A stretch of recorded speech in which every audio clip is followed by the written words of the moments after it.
देखिए, कन्हैया मुख्य रूप से कई चीज़ों पर जब वो बोलते हैं तो वो कम्युनिस्ट के नेताओं की आलोचना कर देते हैं।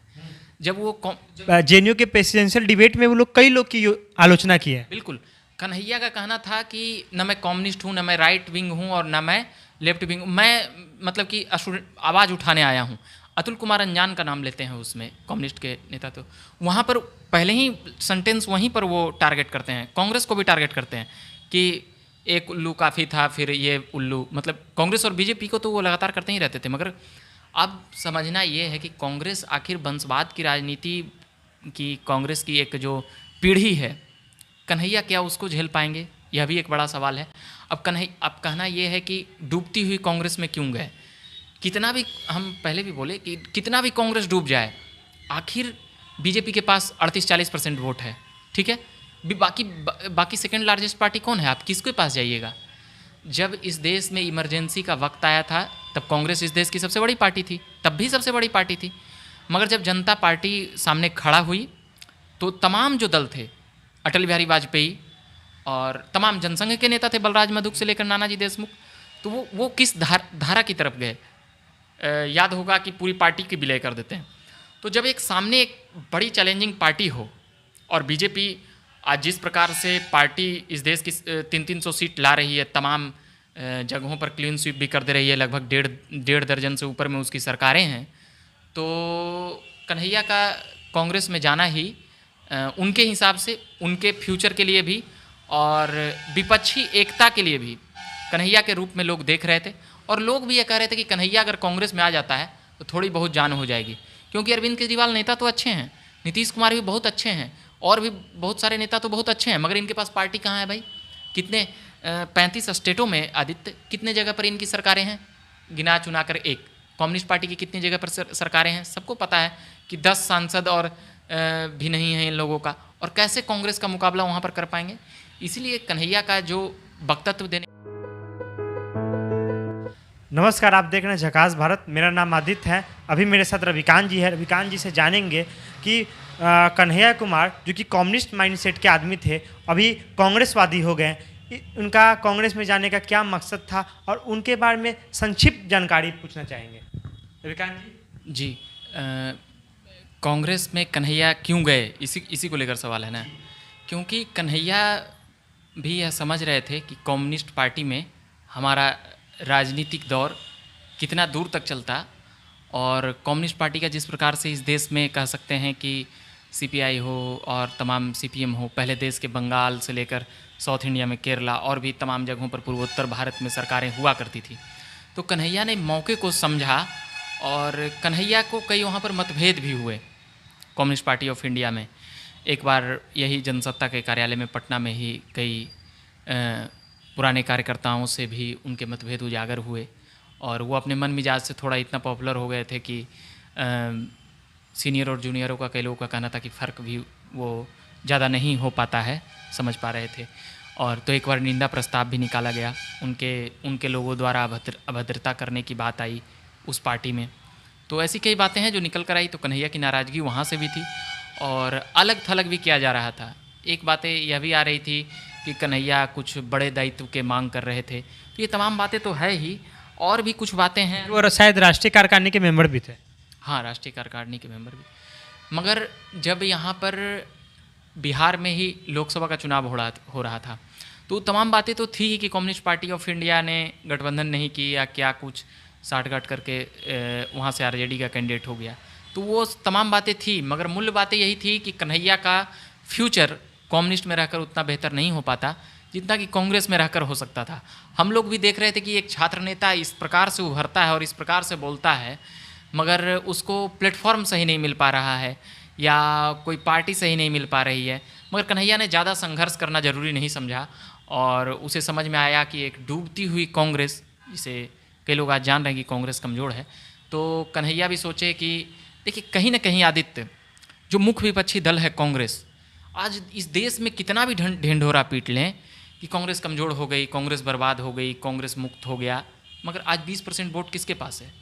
ये एक बहुत बड़ा प्रश्न है डेमोक्रेसी में। जो सेकंड लार्जेस्ट पार्टी है, तो भाई कांग्रेस का ऑप्शन आप बनिए ना। आम आदमी पार्टी है, यहाँ नीतीश जी हैं, लालू जी के पुत्र हैं, वहाँ सपा बसपा तमाम पार्टियाँ तो हैं, मगर कितनी परसेंट वोट है देश में भाई? 5% भी इन लोगों के पास वोट नहीं है। तो वह कांग्रेस के पास थी।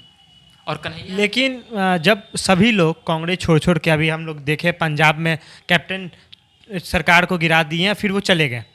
उनका राजनीतिक भविष्य क्या है वो तो हम लोग अगले टॉपिक पे बात करेंगे। लेकिन जब सभी लोग कांग्रेस छोड़ रहे थे उस समय वो गुजरात से, जो कि नरेंद्र मोदी का एक गढ़ रहा है, वहाँ से चैलेंज करते हुए वो और उनके मित्र साथ में ज्वाइन होते हैं, एकदम उनके घर से ज्वाइन होते हैं गुजरात से, और सीधे कांग्रेस में चले जाते हैं। जब डूबती हुई नैया से सब लोग उतर रहा है तो कन्हैया कुमार क्यों सवार हुए इस पे? कन्हैया कुमार का सवार होना इसलिए भी है कि कन्हैया कुमार कांग्रेस में जाने की बात, और कांग्रेस के लोग और भी कुछ कुछ पार्टियों का संपर्क पहले से था। 2019 लोकसभा के वक्त भी उजागर हुआ था, हम लोगों ने भी ट्वीट के जरिए ये बातें कही थी। मगर उस वक्त बात ये था कि कन्हैया इतनी जल्दी पलटी नहीं मारना चाहते थे, साफ बात है कि। और जिस पार्टी से वो अभी बाहर निकले हैं और जिस स्टूडेंट विंग से वो जेएनयू के अध्यक्ष रहे और पॉपुलरिटी मिली, तो उन सभी चीज़ों को कन्हैया तारीफ़ करते हुए नजर आए हैं। इसीलिए वो दिल से कांग्रेस में जाना चाहते हो ऐसी बात नहीं है। वो कितना भी आज कांग्रेस के पट्टे ओढ़ कर कह लें कि कांग्रेस में हमारा तो विचार एक है, धारा बदल चुकी है। हाँ, विचार तो उनका वही है, धारा बदल गई। हाँ। देखिए, कन्हैया मुख्य रूप से कई चीज़ों पर जब वो बोलते हैं तो वो कम्युनिस्ट के नेताओं की आलोचना कर देते हैं।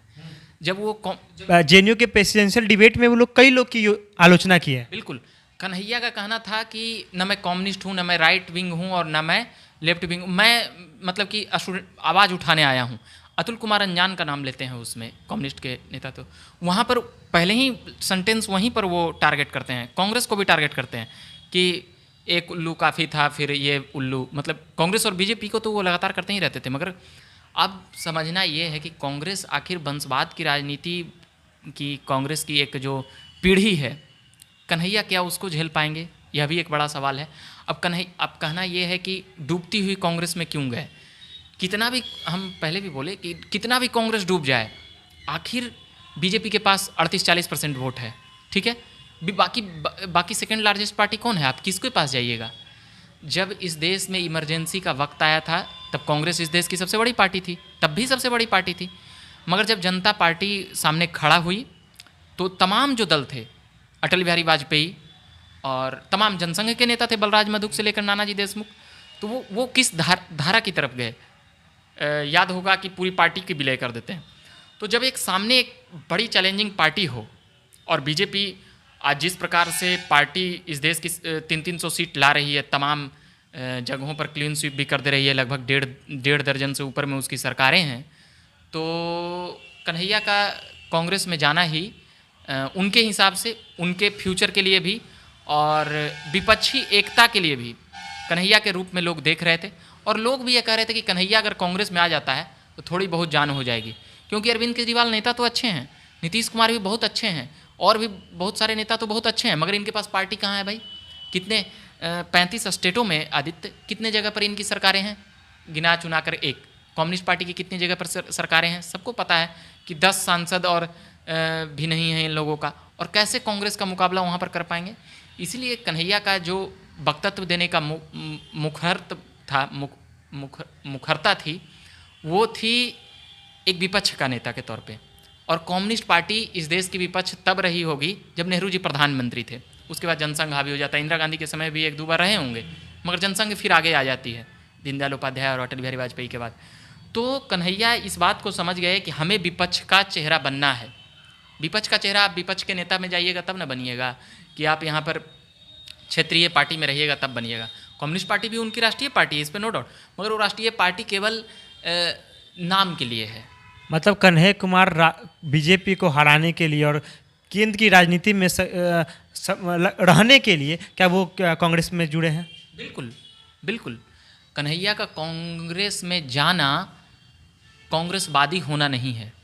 कन्हैया का कांग्रेस में जाना वह दिली तौर पर कांग्रेसी नहीं है। उनका पूरा परिवार कम्युनिस्टों के बैकग्राउंड रहा है आदित्य। तो उसके बाद फिर हम देखते हैं कि जब बैकग्राउंड रहा है और जेएनयू से वो जिस पाठशाला से निकल कर आए हैं, जैसे कि देखते हैं कि देश में 2 विचारधाराएं हैं।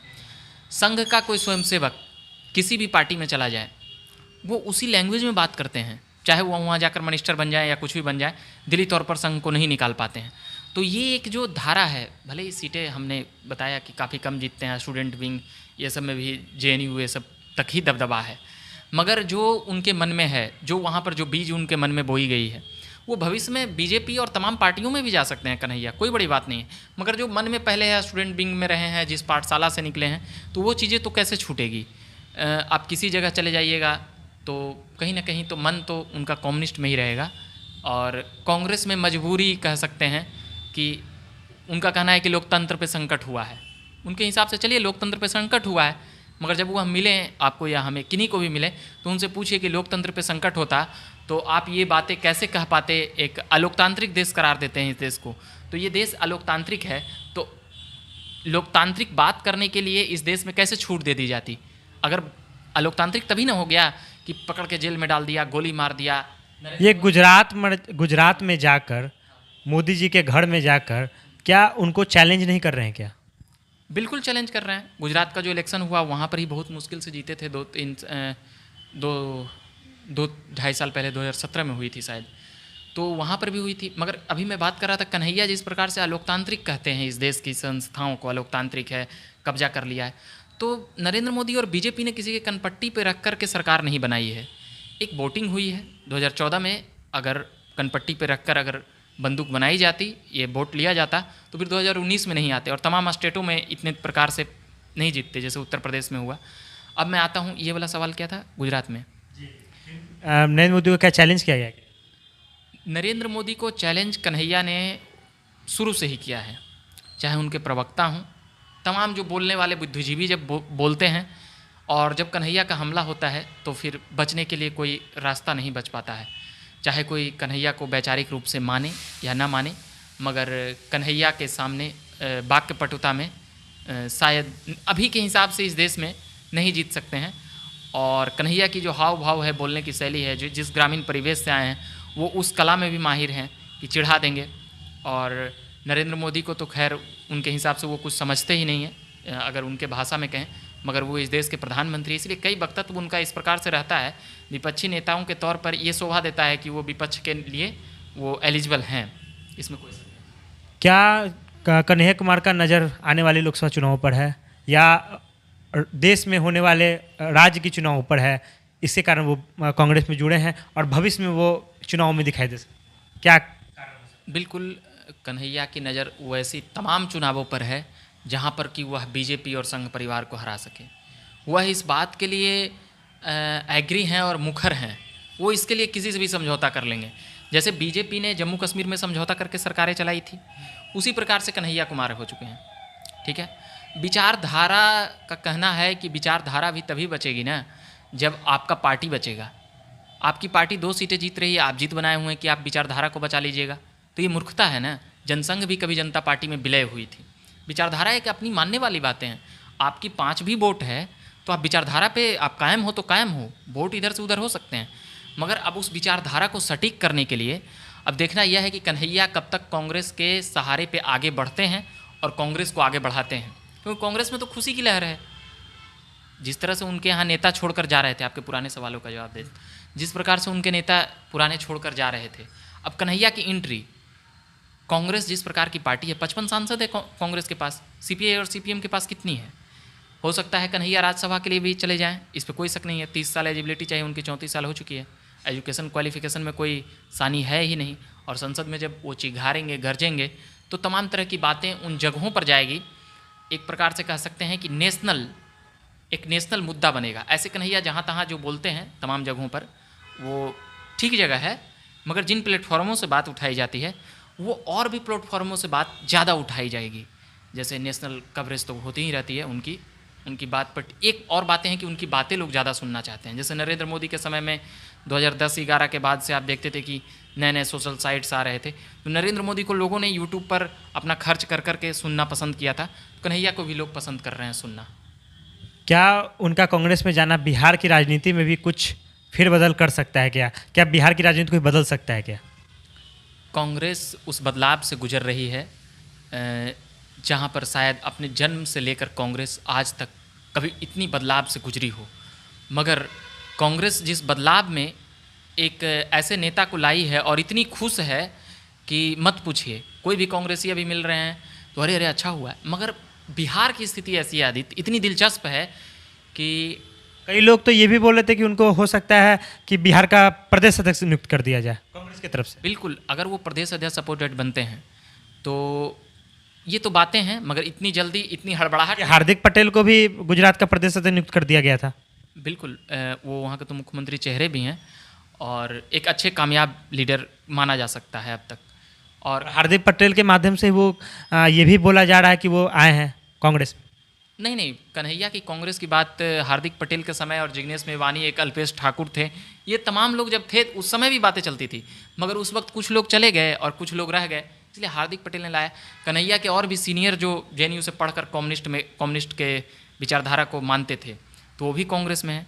और अभी देखिए, कम्युनिस्ट और कांग्रेस, इन लोगों की मजबूरी है कि एक हो जाओ बेटा, मतलब एक हो जाओ बाबू।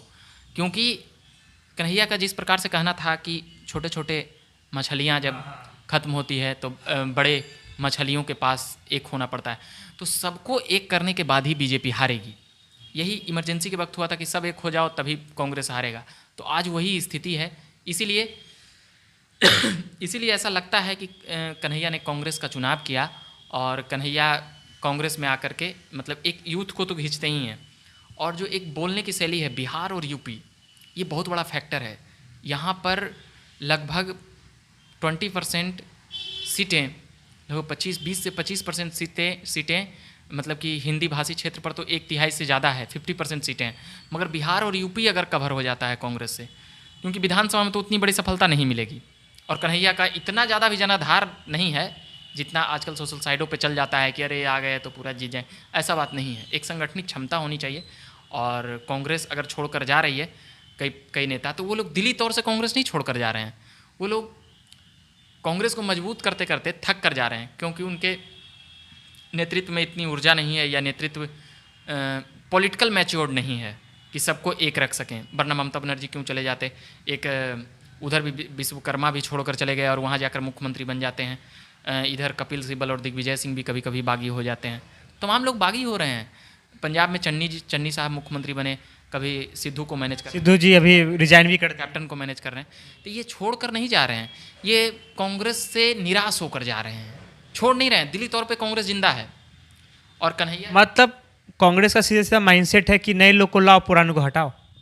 नहीं, ऐसा नहीं है, मैनेज नहीं कर पा रही है। अगर ऐसा होता तो कमलनाथ को मध्य प्रदेश में कैसे मुख्यमंत्री बनाते, और वहाँ पर अशोक गहलोत राजस्थान में है तो उसको क्यों रखते। मतलब कि सबको मैनेज करना है, मगर मैनेज करने नहीं आ रहा है। देश एक विपक्ष को खोज रहा है जो इतना बड़ा, जैसे सपोज डैट बीजेपी के पास 35 से 40% वोट है, बाकी और वोट जा कहाँ रहा है। क्षेत्रीय पार्टी जहाँ जहाँ पर मिल रही है लोग उसको जिता दे रहे हैं। जदयू और आरजेडी को यहाँ पर जिताया ना 2015 में, यहाँ पर एक हो गए, मगर वहाँ योगी फैक्टर एक अलग फैक्टर है, क्योंकि वो राष्ट्रीय नेतृत्व में योगी आदित्यनाथ आने वाले हैं और कन्हैया कुमार इस देश के विपक्ष के रूप में भी माने जा रहे हैं। तो ये दोनों की एक अपनी एक धड़ा है। तो साथ ही यह है कि कांग्रेस को कई लोग नहीं पसंद जो कर रहे हैं, वो इसलिए नहीं पसंद कर रहे हैं कि शीर्ष नेतृत्व से थोड़ी सी और एक वंशवाद की पृष्ठभूमि का तो लेप सब पार्टी पर लगा हुआ है। तो राहुल गांधी हैं, मगर राहुल गांधी उतने सभी जैसे नरेंद्र मोदी और बीजेपी में क्या होता है, बैठक करा लिए, तुरंत सभा करके आए, तुरंत बैठक किए, तुरंत मीटिंग किए, तुरंत फलाने नेता चिलाने नेता। राहुल गांधी वो चीज़ कर नहीं पा रहे हैं। वो पॉलिटिकल रूप से उतना ईमानदार नहीं है, व्यक्तिगत तौर पर मैनेजमेंट उनका सही नहीं है। और प्रशांत किशोर को अगर देखें तो वो बताया जा रहा है कि वो कांग्रेस में जुड़ने वाले हैं, और मैनेजमेंट वो हो सकता है ये सब जो अभी चल रहा है ये सब प्रशांत किशोर के नज़र से चल रहा हो। प्रशांत किशोर कांग्रेस में 2014 के बाद से ही हैं, ठीक है। वहीं पर अल्पेश ठाकुर डायरेक्ट या इनडायरेक्ट रूप से, जैसे एक जिग्नेश मेवानी जो कन्हैया के साथ आए थे कांग्रेस में, निर्दलीय विधायक, हमने फॉर्म नहीं भरा कांग्रेस का, मगर हम जुड़ गए आपसे। जैसे सपोज डैट हम दिली तौर पर, जैसे हम ऑफिशियली आपसे नहीं जुड़ सकते हैं, मगर दिली तौर पे हम जुड़े हुए हैं, तो वो जुड़े हुए हैं। उन्होंने ये भी बोला कि हम आने वाले विधानसभा चुनाव में कांग्रेस के सिंबल से ही चुनाव लड़ेंगे। प्रशांत किशोर ने बोला है। प्रशांत किशोर जी नहीं, वो जो निर्दलीय विधायक उनके साथ जो है। हाँ, जिग्नेश का कहना था, जिग्नेश मेवानी का कहना था, जिग्नेश मेवानी जी ने कहा कि भाई हम कांग्रेस के ही नेता हैं, क्योंकि देखिए ये तमाम टीम बन रही है। ये सब कई बार न्यूज़ चैनलों पर एक साथ आ चुके हैं जो युवा हैं, और जब सत्ता में कोई बैठा होता है तो उसको चुनौती देने के लिए एक युवा तो चाहिए ही, मगर युवा की एक टीम होनी चाहिए। अगर आपके पास टीम नहीं है तो फिर अलग अलग लड़िए ना। जैसे बचपन में एक कहानी सुने होंगे हम लोग कि एक लकड़ी तोड़ने के लिए दे दिया गया तो पट से तोड़ देंगे, लकड़ियों का एक बंडल तोड़ने के लिए दिया जाएगा तो फिर कैसे तोड़ पाइएगा। ये एक महत्वपूर्ण बातें हैं, इसलिए सभी युवा एक हो रहे हैं, और ये सबका अपना अपना क्षेत्र है। गुजरात और महाराष्ट्र की तरफ हवा भर सकते हैं वो, और इधर कन्हैया बिहार और यूपी में हवा भर सकते हैं, मगर कन्हैया कांग्रेस में कब तक टिके रहें। और बिहार में, यहाँ पर जो बिहार के अपने पिछले सवाल का मैं जवाब देता कभी कभी भटक जाता हूँ, तो यहाँ महागठबंधन की बातें हैं। महागठबंधन में सबसे बड़ा पेच यह है कि बेगूसराय का चुनाव सबको याद होगा कि क्यों नहीं लड़े। लालू प्रसाद को भी डर था कि हमारा पुत्र मुँह में कहीं ये राज सत्ता न छिन जाए, ये यहाँ पर एक बहुत बड़ा युवा का तबका का, क्योंकि कन्हैया जब बिहार आएंगे तो सभी की दुकानदारी बंद हो जाएगी। जितने भी युवा नेतृत्व कर रहे हैं जात पात और तमाम चीज़ों का, कन्हैया का एक जो आकर्षण का केंद्र है उनका भाषण है, उनका भाषण है। संगठनिक क्षमता, सीपीआई के कई नेताओं से भी बात हुई है, काफ़ी अच्छे नेताओं से, तो उन लोगों को कहना था कि कन्हैया के पास अनुभव की कमी है। जैसा कि डी राजा का भी बयान आया था कि कन्हैया ने बहुत ही जल्दबाजी की और तमाम चीज़ें महत्वाकांक्षी हैं। तो भाई राजनीति करने आए हैं तो महत्वाकांक्षा तो सभी की रहती है। सभी की रहती है। अगर महत्वाकांक्षा नहीं होती तो योगी आदित्यनाथ मुख्यमंत्री नहीं होते, नीतीश कुमार 7-7 बार शपथ नहीं लेते, और नरेंद्र मोदी प्रधानमंत्री नहीं बनते, नेहरू जी से लेकर अब तक कोई। तो महत्वाकांक्षा तो राजनीति। एक आखिरी सवाल आपसे लेंगे, क्या कांग्रेस अपने युवा दौर की ओर बढ़ चली है क्या? हाँ, ये कहा जा सकता है, मगर ज्योतिरादित्य सिंधिया को नहीं संभाल पाना मध्य प्रदेश की राजनीति के लिए एक बहुत बड़ी क्षति कह सकते हैं। या फिर ज्योतिरादित्य सिंधिया आ जाएं, ऐसा हो सकता है 2024 तक कोई ऐसी लॉबी या टीम लगा हो। ज्योतिरादित्य सिंधिया चिढ़ाने के लिए गए होंगे। तो कांग्रेस तो लगी हुई है, मगर उनके जो राहुल गांधी हैं वो भी युवा पर भरोसा दिखा रहे हैं, तो कहीं ना कहीं एक अच्छे लोकतंत्र के लिए बेहतर चीज़ है। कन्हैया को जिस प्रकार से लाए हैं तो ये तो चर्चा का विषय है। कन्हैया का भाषण उत्तर, दक्षिण, पूर्व, पश्चिम, मतलब पूरे पूर्वांचल में सबसे पसंद किया जाने वाला भाषण। हाँ, पूरे हिंदुस्तान में, अगर इस देश में अगर अभी सबसे ज़्यादा अगर किसी नेता को सुना जाता है सोशल साइडों पर, जो न सत्ता में था न विपक्ष में था, तो कन्हैया कुमार है। और जिस प्रकार से वो ब्लेम क्लेम था जेएनयू से लेकर, वो हटा, वो एक विवाद हुआ, वो तमाम चीज़ें इनका फ़ायदा किया है। और टुकड़े टुकड़े गैंग और देशद्रोही जितना ही कहा जाएगा, इनकी लॉबी और भी बढ़ते जाएगी। ये तमाम बातें। तो चलिए हम लोग इस वीडियो सेशन को समाप्त करते हैं। आप देख रहे थे झकास भारत, मेरा नाम आदित्य है, मेरे साथ अभी रविकांत जी थे।